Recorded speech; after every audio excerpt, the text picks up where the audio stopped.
Pandita Akarya wangsit pindha kumbang ngajab ing tawang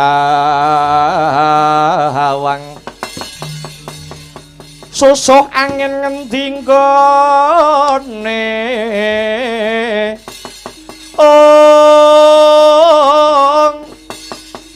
miwang gali ingkang kung isine wuluh wong wang isine wuluh wong wang lan gigiring bunglu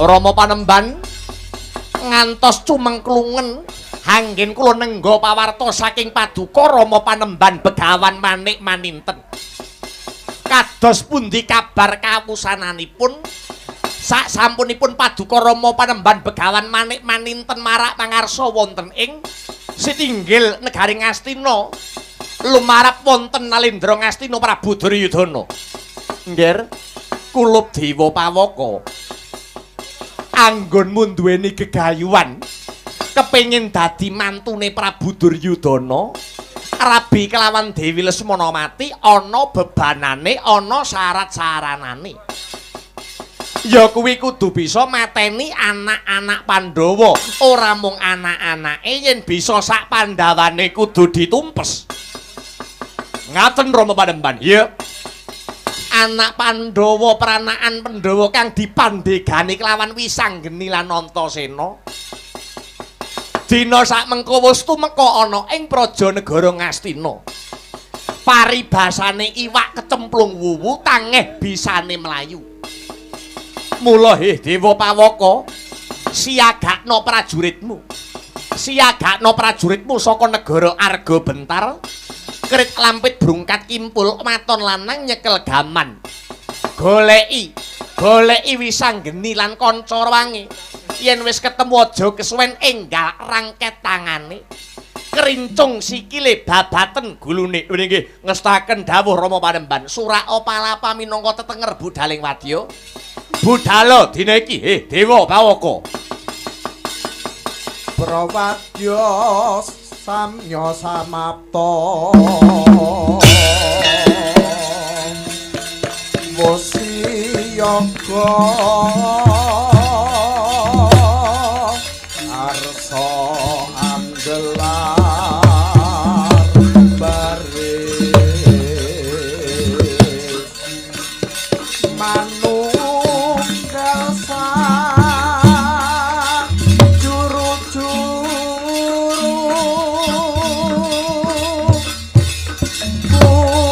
mlebet kang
Hey, ha, ha.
Andedel gayung gegono risang ranandaya pati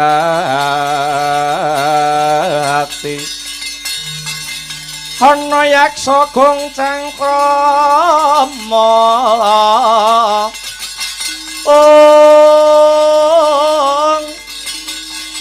namane wel katak sini jejagi jroning mare mbadhok ulam tanpa tuwuk mina-mina jero daladri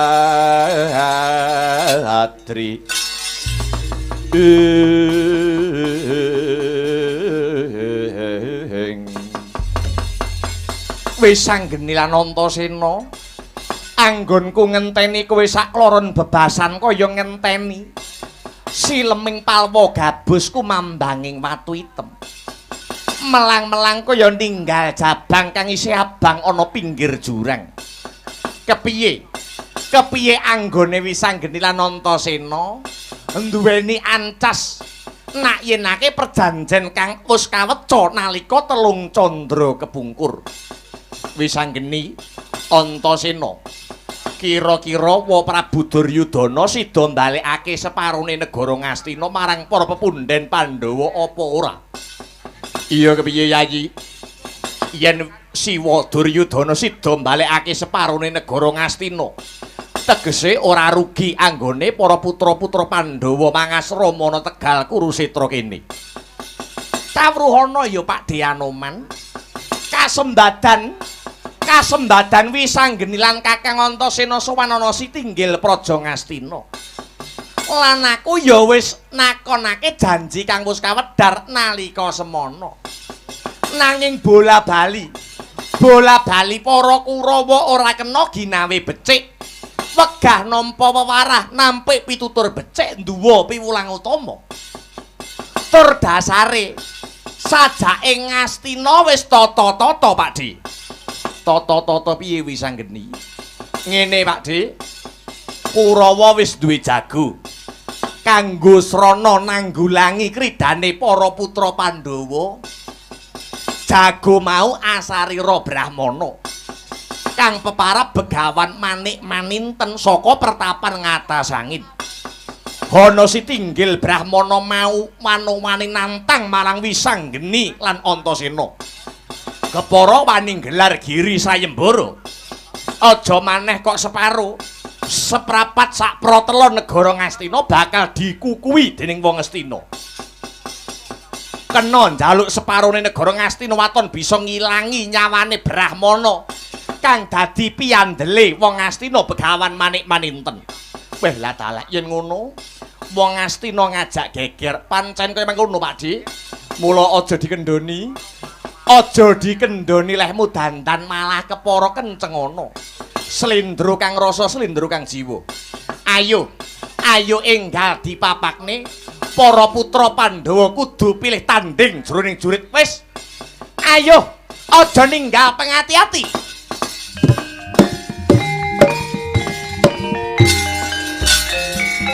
Anoman malumpat sampun Rapting witing naga sari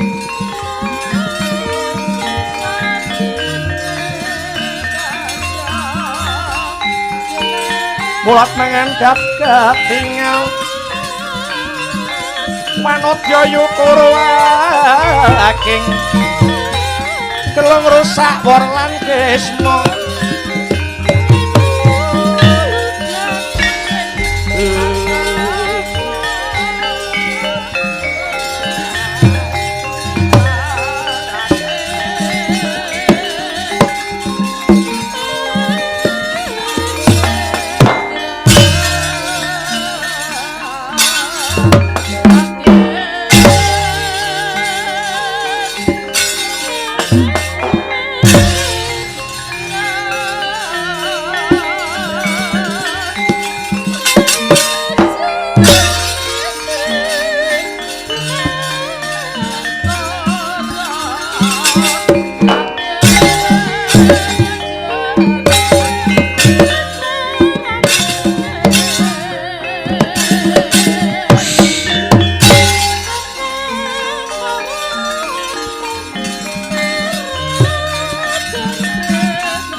Sigra bala kang tumingal Prang campo samya medal lir tatit wileting kudu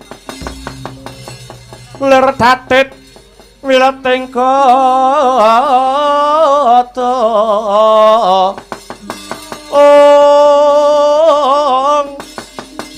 Danyuwangkung manguncang nidi benjang sangat jimicil Ladinya ngedali wuwus Trusna Surawilaga kaya buta singa wres inggil. Bet latalah.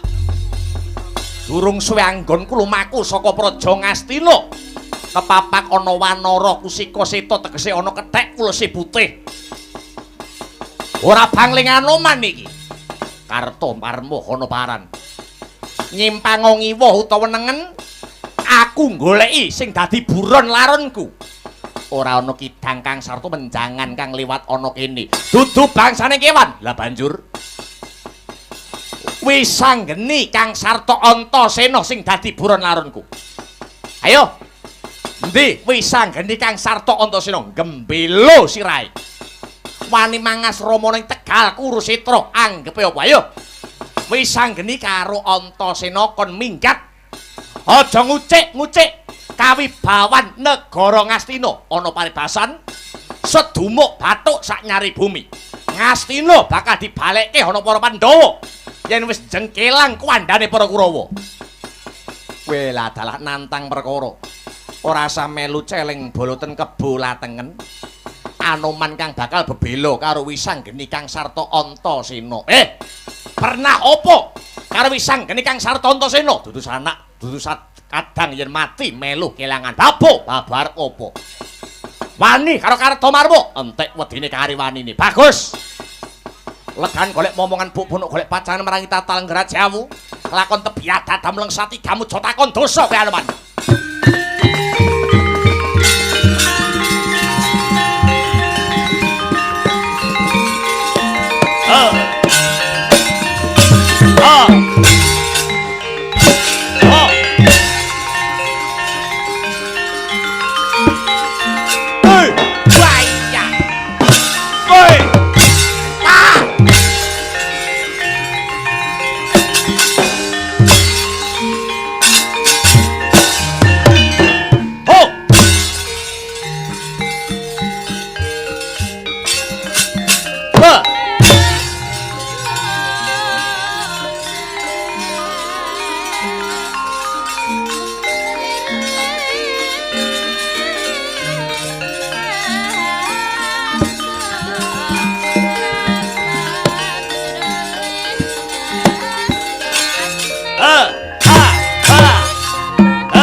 Bojleng iblis laknat padha jek-jekane.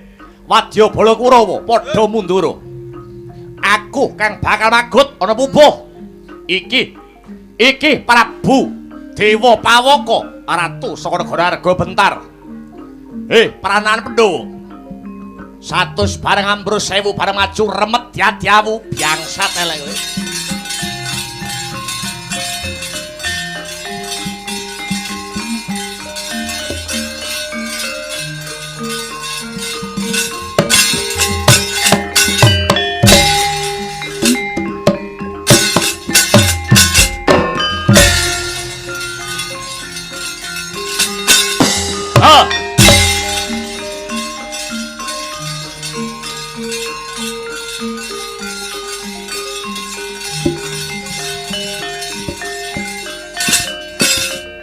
Satria mencorong diadane karo meteor. Sapa iki? Gatotkaca kasihku bali takon. Dewa Pawaka maju. Ngejak pirang drak ladeni. Wah, sumekian.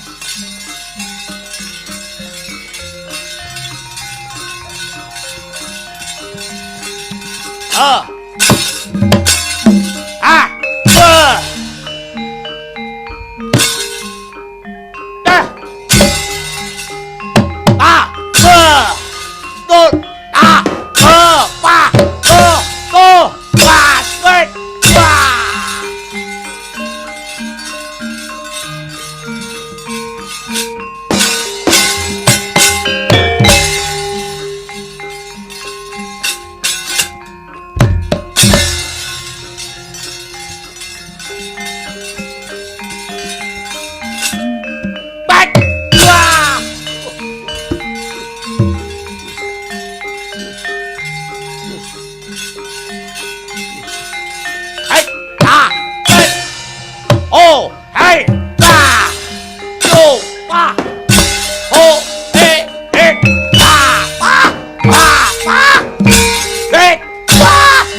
Sonya pratangga windu wiyat amon-amon lirekku mampang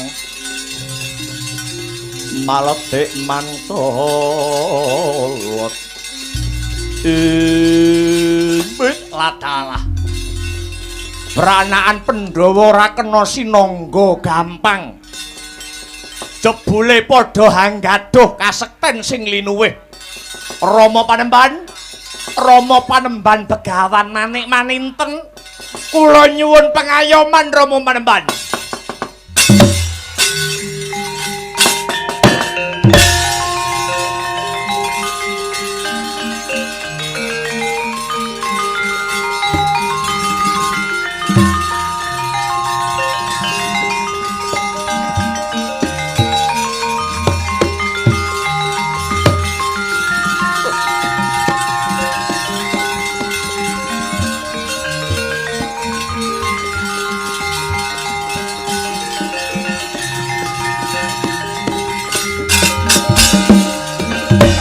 Mawut kang katrajang ing Cahana Wadya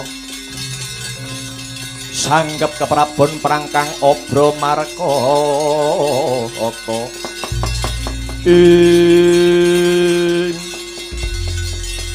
Dewa Pawaka mlayu-mlayu krenggosan napasmu daleweran keringetmu ana apa Padha Rama Panembahan ketingalipun anggen kula gadah sedya palakrama kaliyan Yayi Lesmanamati gagar wigar tanpa karya. Loh, kok kowe kandha sing kaya mengkono?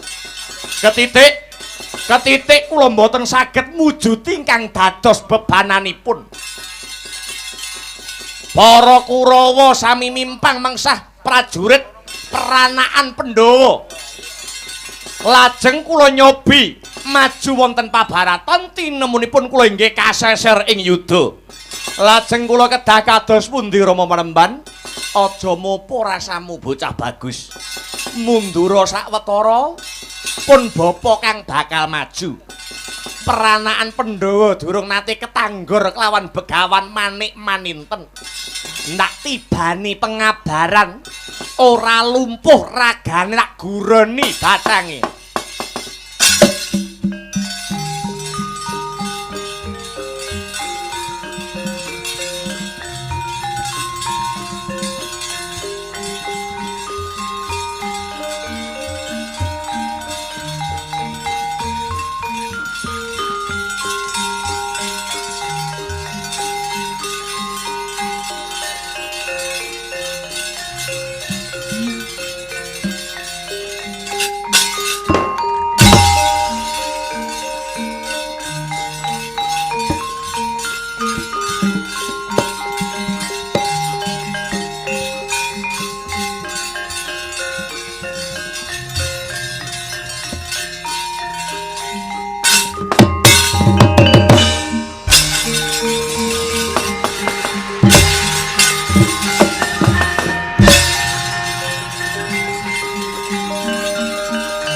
Mati kowe.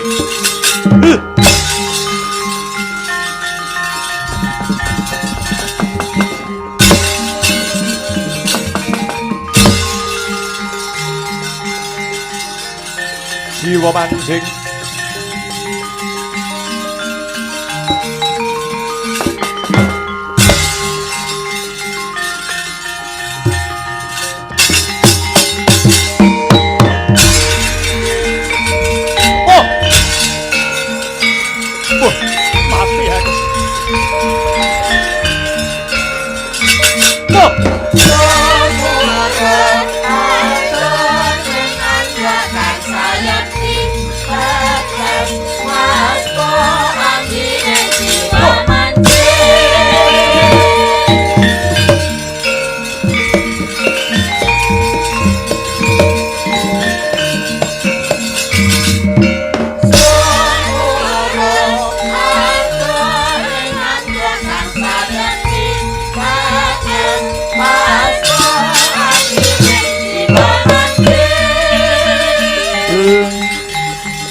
Yayi Gatotkaca. Oh.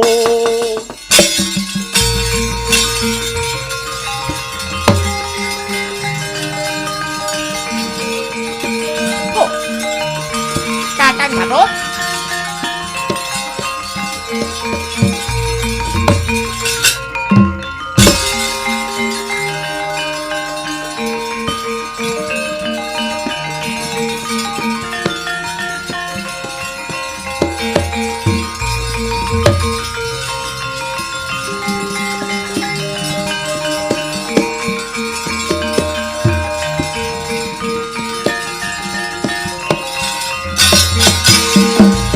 Piye iki wis anggeni? Gatotkaca kena pengabaraning Begawan Manik Maninten satemah nglumpruk datan padaya. Piye iki Leni? Apa aku kudu sing maju nandingi pendhita anyaran kae? Aja Kakang. Yen ngono ora bakal rampung perkara iki. pancen pendhita siji kae rada aneh-aneh. Ing atase Kakang Gatut kondang sekti mandraguna tat kawat balung wesi nanging bareng ketiban pengabaraning Begawan Manik-Maninten kaya dilolosi otot bebayune. Banjur prayogane iki kepiye wisanggeni? Ngene Kakang. Becik Kakang Gatut gawanen mundur luwih dhisik. Aku bakal munggah ana kayangan gugat marang para dewa. Kenang apa kok Brahmana sing duweni watak angkara? Angkara murka diweni kasekten kang menjila. Dewa ora adil, Kakang.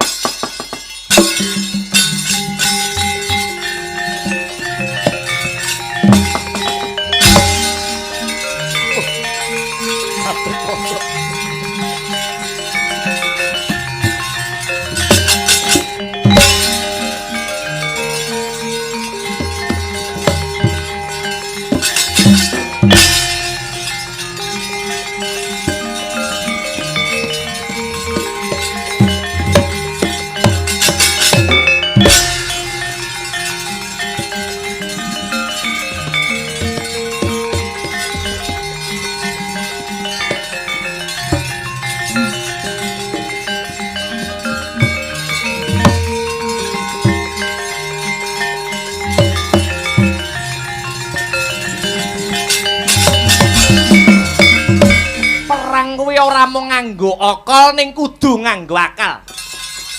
Yen wisanggeni maju ngadepi Begawan Manik-Maninten, ora wurunga nasibe wisanggeni ya padha kelawan Kakang Gatotkaca.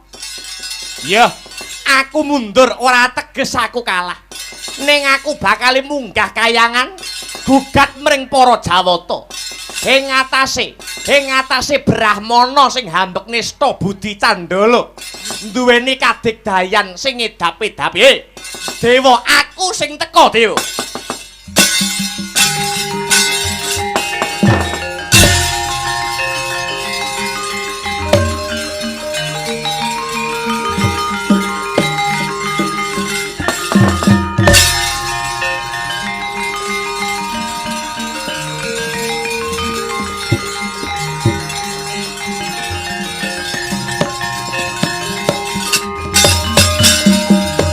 Sarate pandam sumulung amadangi jroning pasareyan ngenani wadana remur-remu kalingan ngangkrangan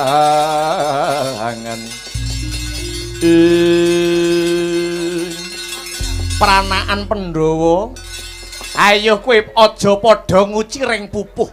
Sakwuse Gatotkaca tak tibani pengabaran pranaan Pandhawa liyane padha umpetan ora ana sing jedul. Ngiras pantes Begawan Manik-Maninten bakal neter urip. Mbuktekake yen jagat iki ana regemane Begawan Manik-Maninten. Pandhawa, kowe ana ngendi? Anak-anakmu wis kasor yuda musuh tanding lawan aku. Pandhawa, ketemu kelawan Begawan Manik-Maninten kelakon tak sampurnake nyawamu.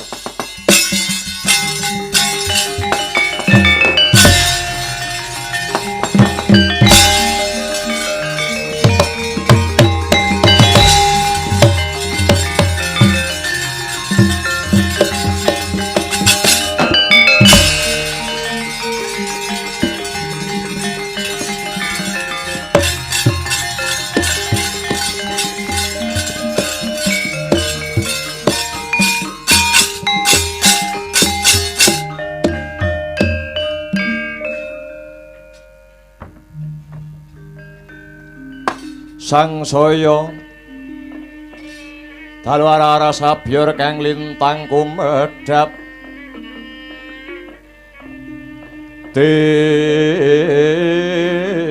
sunyo tengah wengi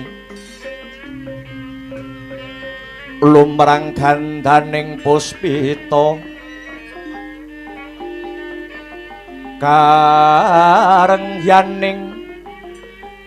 pudyanira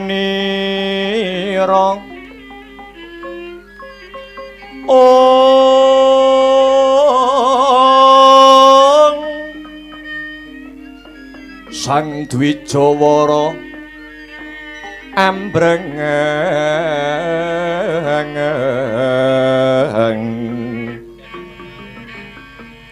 lir swaraning madu brahanta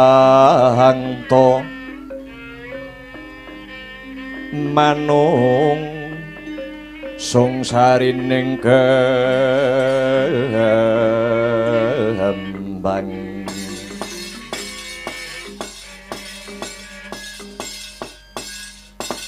lah ing kono to wau gantiya ingkang winuwus nenggih repat punakawan ingkang hamedal yen Cinandra kadi dene Tirta Kencana.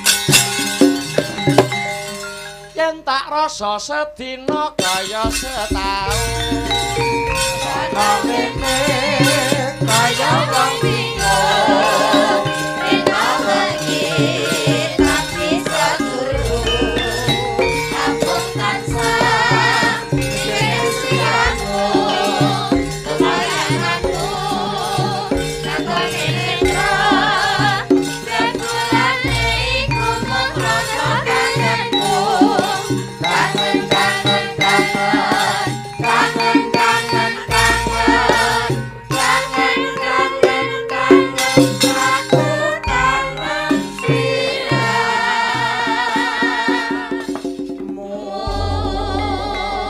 Kakang Semar Badranaya. Megegek ugek sadulita hemel-hemel lae. Kados pundi Ndara? Bingung bilung-lungan rasaning atiku krana wis sawetara wanci anakku bocah Ndrapsila geni. Siwi sanggeni mentar saka kasatriyan mbuh ana ngendi papan dununge Kyai Gus? Wonten paribasan kacang ora ninggal anjaran. Wong tuane demen tirakat, anake mesti ya betah anggenipun prihatin. Kula pitados murcanipun Kang Putra Wisanggeni mesti kemawon anggadhahi sedya ingkang becik tumrap katentremanipun negari. Iya Kakang, nanging durung marem rasaning ati Wisanggeni durung timbul, mula dherekna laku kumunggah Gunung Mudhun Jurang aja pati-pati bali. Alamun durung pinanggya kelawan Wisanggeni. Menawi makaten sumangga kula dherekaken, Gus. Ikra kang padha mingal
Pandhawa, kowe ana ngendi?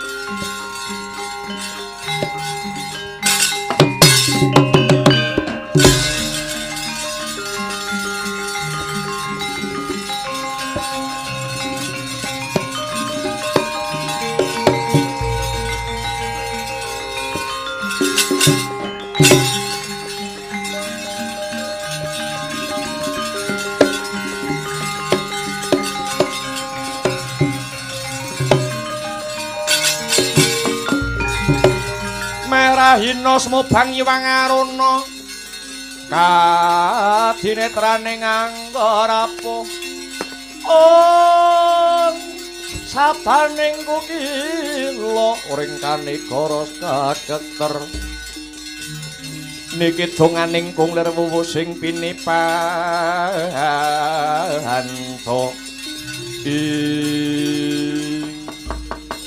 nitik saka busanane iki wujuding Brahmana.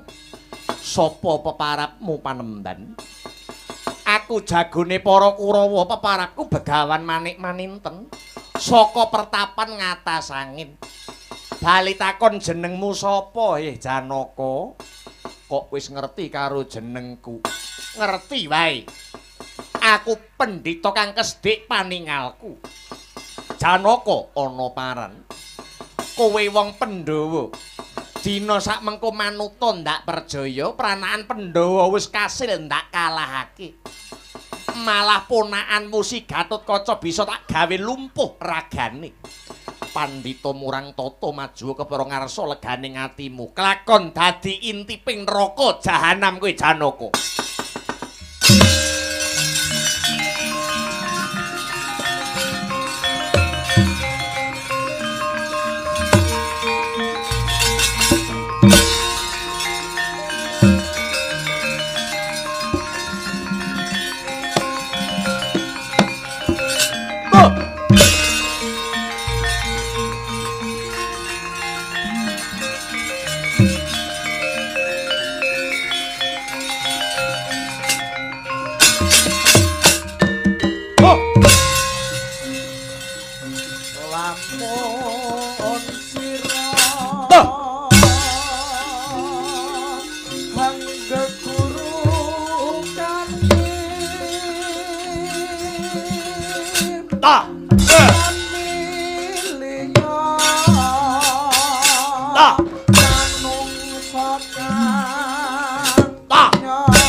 enteng kapuk kasektenmu.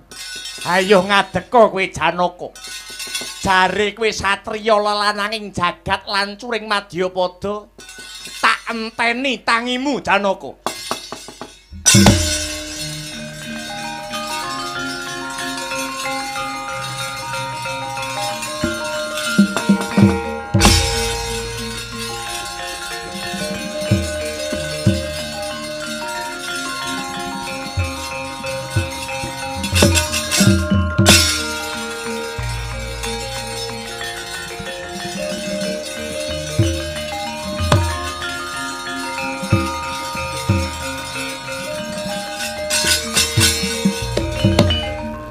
Iku saknyatane gunjang seret wirangon mongan naluri rinata muni rinangkan gerangan wirasa kampiasi wis sanggeni Baya ana parigawe apa?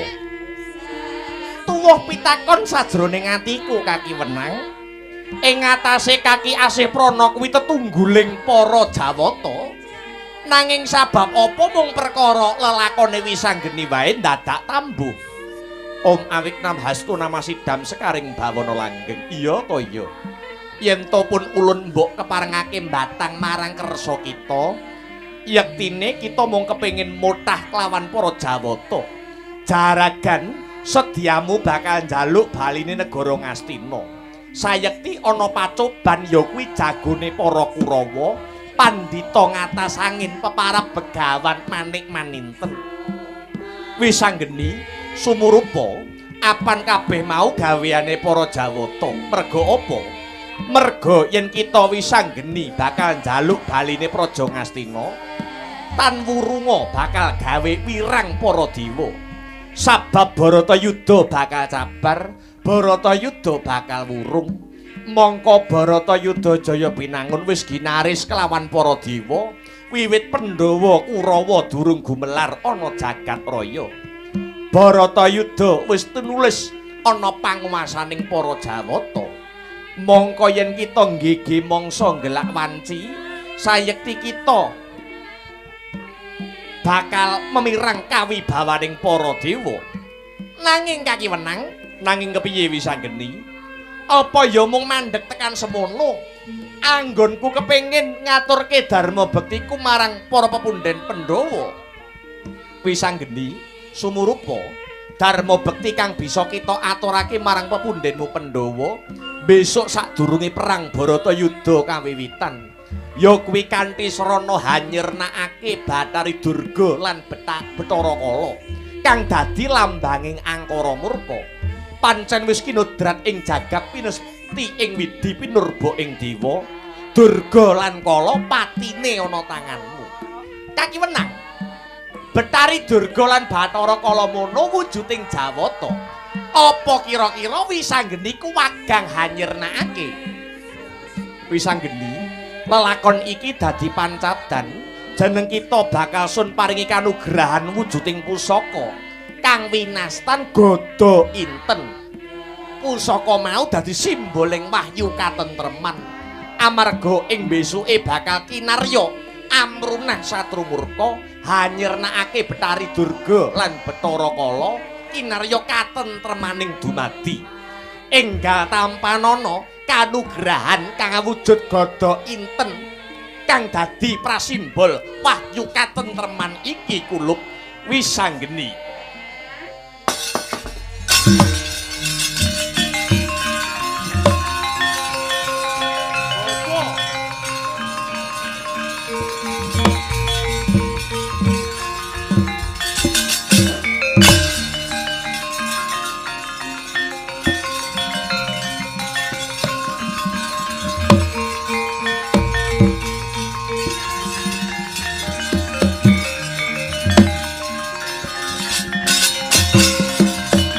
Sabantuk wahyuning Allah ya dumilah mangulah ilmu bangkit ngaturake panuwun awit kanugrahan kang wis kakiwenang turunake marang Wisanggeni. Ya kuwi wujuding pusaka gada inten kang dadi simboling mahyu katentreman Kakang Prana. Mara gage Balyana Madyapada tulungana kadang musi Gatotkaca kang lagi nandhang ruga. Kang sarta sirna nemalaning jagat kang disarirani dening Begawan Manik Maninten. Njaluk tambahing pangestu kakiwenang, pangestu kumarang Wisanggeni gumrojok kaya banyu seduda.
Samara pamoring susma sinuk semaya winahya ing asepi piye Wisanggeni oleh-olehmu gugat ana kayangan Kakang Antarja aku bablas madhep marang kayangan alang-alang kumitir ana ngarsane Kakiwenang paring dawuh mbok menawa baline negara Ngastina tetep ana lelakon Baratayuda jaya binangun besok. Nanging aku diparingi wujuding gada inten. Kinarya amrunah satrumurka wujuding Betari Durga lan Bathara Kala. Besok sadurunge perang Baratayuda jaya binangun dumadi. Banjur nasibe Yayi Gatotkaca iki kepiye Wisanggeni? Aja kuwatir. Ndak grayange ragane Kakang Gatut muga-muga daya pangaribawane kanugrahan gada inten kang dadi pralambang wahyu katentreman bisa hanyembuh kasarasan.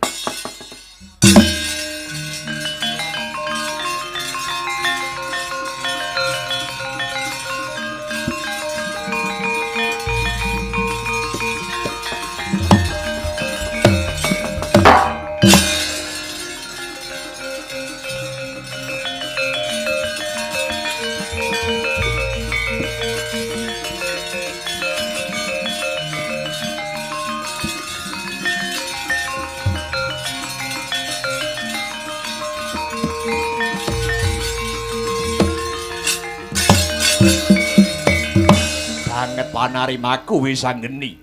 Wis paring usada marang kakangmu Gatotkaca. Aja matur nuwun karo Wisanggeni.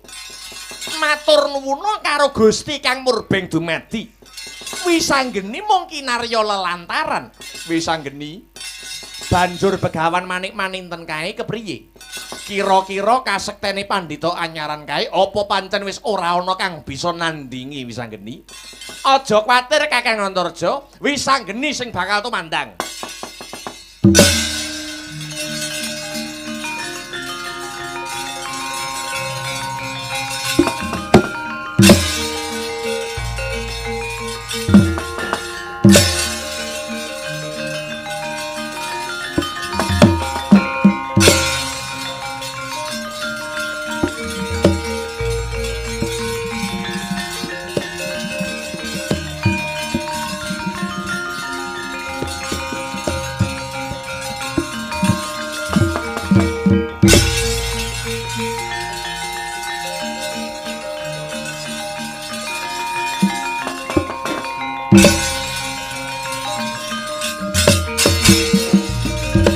Latmara Sang Harjuna Esmunira kamanungsan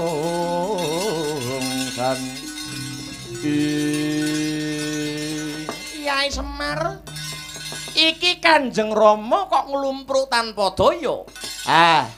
Kanjeng Rama bibar tanding tiyasa kalian Begawan Manik Maninten jagoning para Kurawa. Pandhita anyaran kala wau ngedalaken aji-ajinipun. Ngedalaken pengabaranipun. Wekasan Rama Paduka Bapak Paduka lumpuh kadidene linolosan otot bebayune. Tak usah danane Kyai.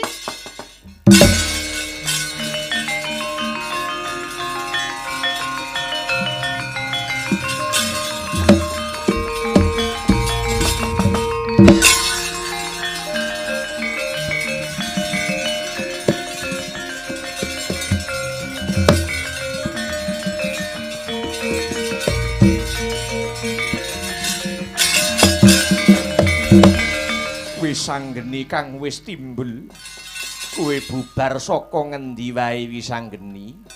Iya Kanjeng Rama, bubar wae aku nyadong tumuruning kanugrahan Gada Inten saka Sang Hyang Menang. Kanugrahan Gada Inten iki mau dadi simboling wahyu katentreman. Niatku kang becik, niatku kang apik. Bakal njabel Praja Ngastina tinemune jebul durung bisa Kanjeng Rama. Amarga baline negara Ngastina kudu tinempuh sarana perang Baratayuda Jaya binangun besok Kanjeng Rama. Syukur bagi jumurung yen to Wisanggeni wis antuk kanugrahan dimen saya ngatonake dharma bektimu marang pepundhen Pandhawa. Pendhita anyar katon Begawan Manik Maninten kae sirnakna. Ndak kepruk wujuding Gada Inten. Mbuh dadi apa pendhita kae?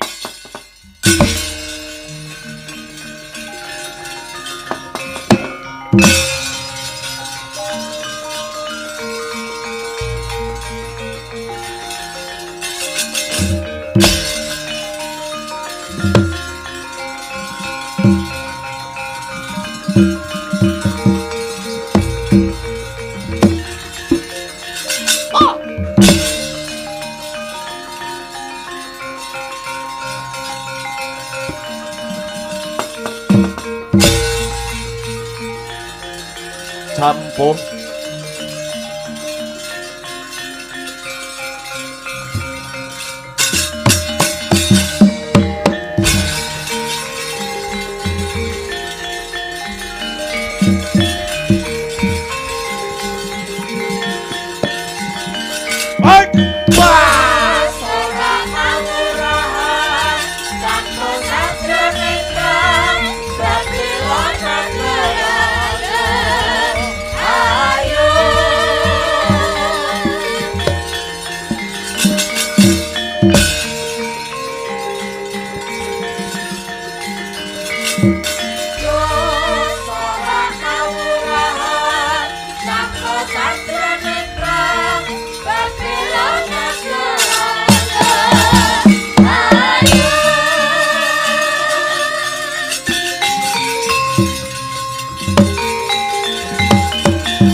Bathara Garu kowe. Guru aran. Bola bali kowe to. Bola bali bola kowe.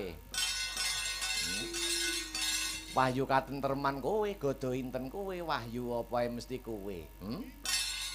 Nganti bingung lek ku ngiseni. Wahyu katentreman neh tak iseni lakon apa. Kowe aja gawe rusuh ning Madyapada. Wis penak-penak manggon ning Kayangan Suralaya dadak medhun gawe ontran-ontrana Madyapada gek kamsutmu apa? Kakang Semar aja kleru penampa munggonku. Asarira Brahmana mungkin arya neter marang anteping tikat Wisanggeni. Lan kanggo pancatan tumedhaking Gada Inten kang dadi simboling wahyu katentreman marang momongan musi Wisanggeni. Mengkono iya Kakang. Kabeh mau pancen wis dadi kodrate gandeng kanugrahan wis tumurun. Luwih dhisik ndak pamit bali mring kayuwangan ya Kakang. Ya guru matur nuwun ya.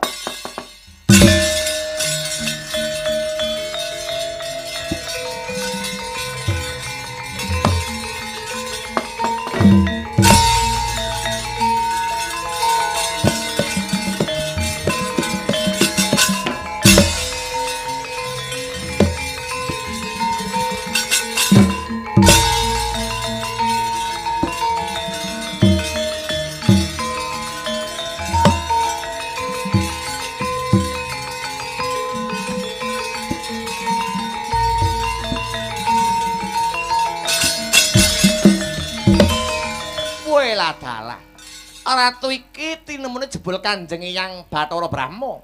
Iya putuku bocah bagus.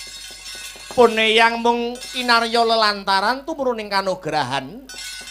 Kanugrahan Gada inten mau besuke bakal dadi pusaka kinarya hanyirnakake Betari Durga lan Bathara Kala sadurunge Baratayuda dumadi. Iya Kanjeng Eyang, gawe kaki wenang mau uga kaya mengkono. Nanging ana pitakon kang ganjel ana atine Wisanggeni babakan apa kulup. Kenang apa Wisanggeni bakal asung dharma bekti marang pepundhen Pandhawa wae kok ndadak sadurunge Baratayuda Jaya Binangun dumadi. Apa putumu iku ora bisa ngatonake jiwa kasatriyane nalikane perang gedhe Baratayuda besok? Oh, Wisanggeni. Janjane pun Eyang ora mentala kandha babakan iki marang jeneng kita. Nanging pancen kodrate kudu kaya mengkono. Kang cekak cukupe jeneng kita Wisanggeni besok ora bakal menangi wujuding perang gedhe Baratayuda Jaya Binangun kuwi mau kuluk. Lho, kok mangkono? Iya, wis ora usah dirembug. Ingkang baku kita putuku Wisanggeni tetep dadi patuladan tumrap para satriya tarunaning negara liyane. Tetep tumindak becik anempuh dalan kang rahayu lan hanjaga marang guyub lan rukun para kawula. Iya kulup.